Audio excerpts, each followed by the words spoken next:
मेरी भाभी सीमा रोज मुझसे 1 किलो मसूर की दाल मंगवाती। ये सिलसिला कई महीनों से चल रहा था, लेकिन मेरी उलझनें तब बढ़ जाती जब वो दाल को बिना पकाए अपने बेडरूम में लेकर चली जाती।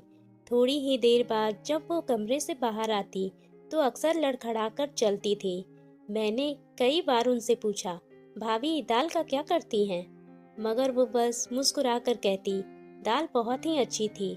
एक दिन भाभी का ये राज जानने के लिए मैंने अपनी छोटी बहन पूजा को भाभी के कमरे में छुपा दिया और पूजा को मैंने समझा दिया था कि वह ध्यान से देखे कि आखिर कमरे में ऐसा क्या होता है। भाभी रोज की तरह दाल लेकर कमरे में गई और दरवाजा बंद कर लिया, और कुछ ही देर के बाद जब पूजा कमरे से बाहर आई तो मैंने देखा तो मैं हैरान रह गई। वह भी लंगड़ाते हुए चली आ रही थी। मैंने उससे पूछा, क्या हुआ है पूजा, अंदर क्या देखा? मगर पूजा का चेहरा सफेद पड़ गया था। बस वह इतना कह पाई, दीदी कुछ मत पूछो, ये घर बहुत ही अजीब है। उस दिन के बाद मैं बहुत ही बेचैन हो गई। हर बार जब भाभी दाल मंगवाती थी तो मेरा शक और भी गहराता चला गया था। और एक दिन सुबह सुबह भाभी ने फिर से दाल मंगवाई थी और मैं बाजार गई, और जैसे ही मैंने दाल लेकर घर पहुंची, भाभी ने मुझसे थैले छीन लिए थे और अपने कमरे में चली गई। इस बार कुछ अलग ही हुआ था। भाभी कमरे में गई थी कि अचानक मेरे भाई राकेश, जो ऑफिस में थे, जल्दी ही घर लौट आए। उनकी तबीयत खराब थी। भैया को देखकर मैं चिंता में पड़ गई। उन्होंने मुझसे कहा, थोड़ी देर आराम कर लूँगा तो मैं ठीक हो जाऊँगा। लेकिन जब भैया अपने कमरे का दरवाज़ा खोलने की कोशिश किए तो वह अंदर से बंद था, और ये देखकर भैया को शक हुआ और उन्होंने मुझसे पूछा, सीमा कहाँ है और ये दरवाज़ा अंदर से बंद क्यों है? मैं घबरा कर बोली, भाभी तो कमरे में है, शायद सो गई होगी। और भैया ने जोर से दरवाज़ा खटखटाया, लेकिन अंदर से कोई भी आवाज़ नहीं आई। फिर मैंने भैया का हाथ पकड़ा और उन्हें बाहर बरामदे में लेकर जाकर बैठाया, और मैंने दरवाज़ा को जोर से पीटने लगी और कहने लगी, भाभी दरवाज़ा खोल दो, भैया को आराम करने दो, और उनकी तबीयत भी ठीक नहीं है। लेकिन अंदर से कोई भी आवाज़ नहीं आई, और ऐसा लग रहा था जैसे भाभी कमरे में बिल्कुल चुपचाप बैठी हो। मैं बहुत ही घबराई हुई थी। तभी भैया ने दरवाज़ा तोड़ा और अंदर दाखिल हुए। अंदर का दृश्य देखकर उनके भी होश उड़ गए थे, और भाभी बेहोश पड़ी थी और उनके पास दाल का एक थैला पड़ा था। भाभी की लंगड़ाती हुई चलने की आदत अब साफ समझ में आ गई थी। हमें ये राज समझ में आ गया कि भाभी उस दाल को कुछ करने के लिए कोशिश कर रही थी, लेकिन क्या? ये सवाल अब भी हमारे मन में था। जब भैया ने भाभी को देखा तो वह घबराए हुए थे। उन्होंने तुरंत भाभी को उठाने की कोशिश की, लेकिन वह बेहोश पड़ी थी। उन्होंने मुझे समझ में नहीं आ रहा था कि क्या कर रहा है। मैं बुरी तरह से घबराई हुई थी, और भैया ने भी तुरंत ही भाभी को पानी छिड़का और धीरे धीरे उनके चेहरे पर थपकी लगाने लगे। कुछ ही देर में भाभी की आंखें खुली, लेकिन उनका चेहरा बिल्कुल सफ़ेद हो चुका था, और भाभी ने जैसे ही अपनी आंखें खोली वह डर से कांपने लगी थी। सीमा, तुम ठीक तो हो? भैया ने उन्हें गले से लगाते हुए पूछा। भाभी ने किसी तरह से कहा, हाँ, लेकिन अब मुझे लगता है कि अब मुझे बचाया नहीं जा सकता। ये सुनकर मेरे शरीर में जैसे करंट सा लग गया। मैंने घबराते हुए पूछा, भाभी क्या हो गया है आपको? क्यों आप लंगड़ाती है? और ये सब क्या है भाभी? भाभी की आंखों में डर था, और जैसे वह किसी खौफनाक चीज से बचने की कोशिश कर रही थी। उन्होंने कांपते हुए कहा, यह मेरी गलती है। और फिर भाभी ने धीरे धीरे सब कुछ बताना शुरू किया। कुछ समय पहले मुझे एक अजनबी महिला मिली थी जो बहुत ही आकर्षक थी, और उसे ये दाल दी थी। उन्होंने मुझसे कहा था, ये दाल मुझे एक नई शक्ति देगा। लेकिन मुझे ये नहीं पता था कि किसी शक्ति कितनी खतरनाक हो सकती है। मैं बस उसे लेने के बाद दाल को खाती गई, और फिर मुझे अपनी आदतें बदलने लगी। अब मैं खुद को समझ नहीं पा रही थी कि जैसे मैंने इसे खाना शुरू किया है, मुझे लग रहा है कि मैं किसी जाल में फंस गई हूँ। और जब भी मैं इसे खाती हूँ तो मुझे एक अजीब सी कमजोरी महसूस होती है, जैसे कि किसी चीज से मैं भाग रही हूँ। और ये सुनकर हम दोनों हैरान रह गए। भाभी की स्थिति समझने में हमें कुछ समय लगा, और वह अपनी कहानी खत्म करते हुए बोली, मैंने वो दाल इसलिए खानी शुरू की थी क्योंकि वह महिला मुझसे ज़्यादा खूबसूरत और शक्तिशाली बनना चाहती थी। लेकिन अब मुझे समझ में आ गया है कि मैं उसकी जाल में फंस गई थी। मुझे लगता है कि वह महिला किसी तरह की काली शक्ति वाली थी और मुझे उस दाल के कारण नुकसान हुआ है। भैया और मैंने एक दूसरे की तरफ देखा। हमें ये समझ आ गया था कि भाभी के साथ जो हो रहा है वह कोई साधारण बात नहीं है और भाभी की हालत अब बेहतर थी, लेकिन वह अपने कमरे से बाहर नहीं आ रही थी। उन्होंने हमें अपनी गलती का स्वीकार किया और हमसे मदद मांगी थी। फिर भैया ने तय किया कि उसे इस बारे में किसी अच्छे डॉक्टर से बात करनी चाहिए और भाभी का इलाज कराना चाहिए।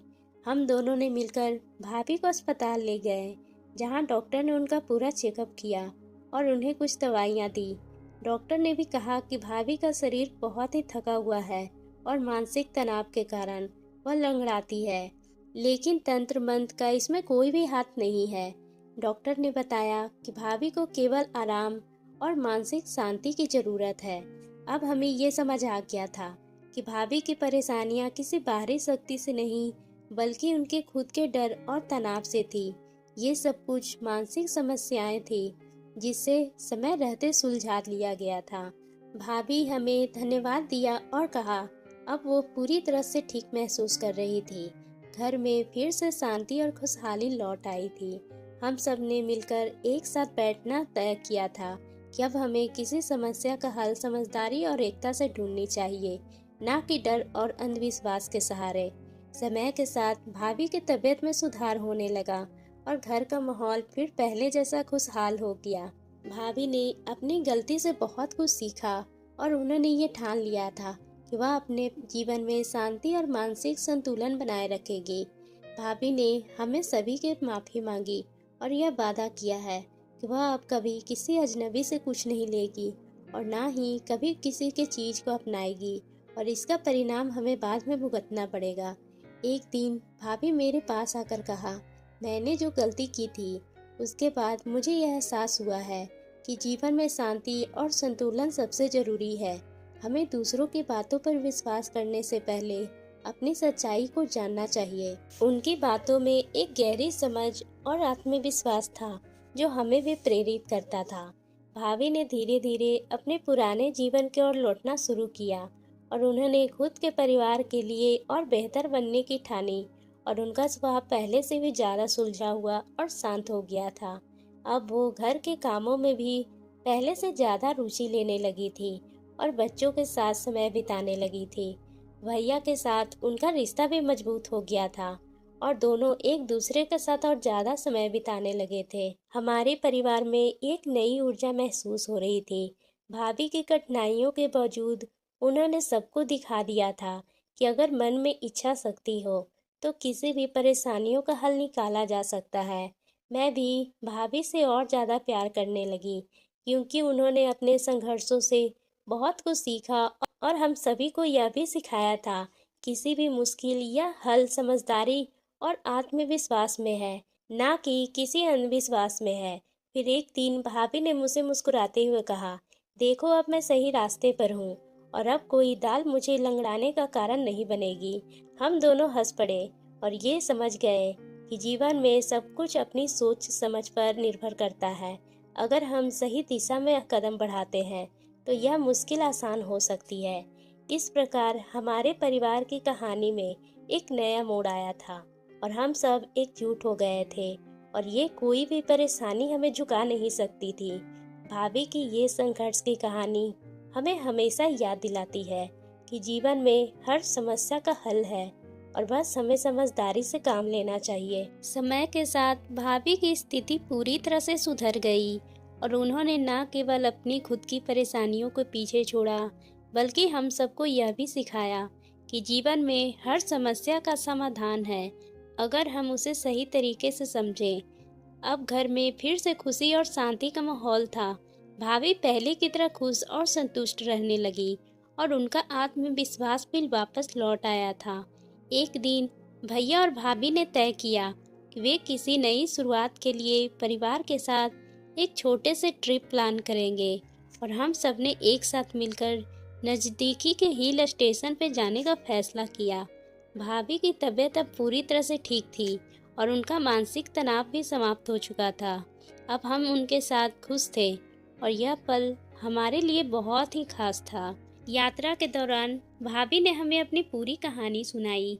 वह बोली, मैंने वह गलती की है जब मैंने अपनी कमजोरी को महसूस किया और फिर एक अनजान महिला से बातों पर विश्वास किया। लेकिन हमें एहसास हुआ है कि जीवन में अगर हमें किसी भी प्रकार की शांति चाहिए तो हमें खुद पर विश्वास रखना होगा। किसी भी बाहरी शक्ति पर निर्भर रहने से सिर्फ परेशानियां ही आती है। उनकी यह बातें हम सभी के लिए एक बड़ी सीख बन गई। भाभी ने आगे से कहा, अब मैं अपने परिवार, बच्चों और खुद के लिए अच्छा करना चाहती हूँ।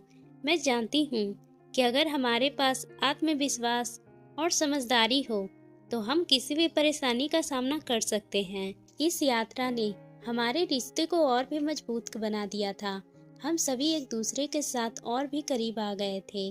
भाभी और भैया के बीच प्यार और सम्मान का रिश्ता और भी गहरा हो गया था।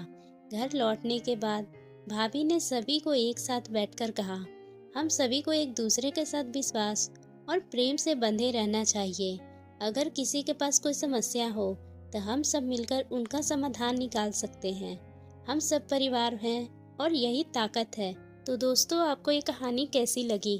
अगर पसंद आई हो तो आप मेरे चैनल को सब्सक्राइब करना ना भूलें और बेल आइकन को भी प्रेस कर लें।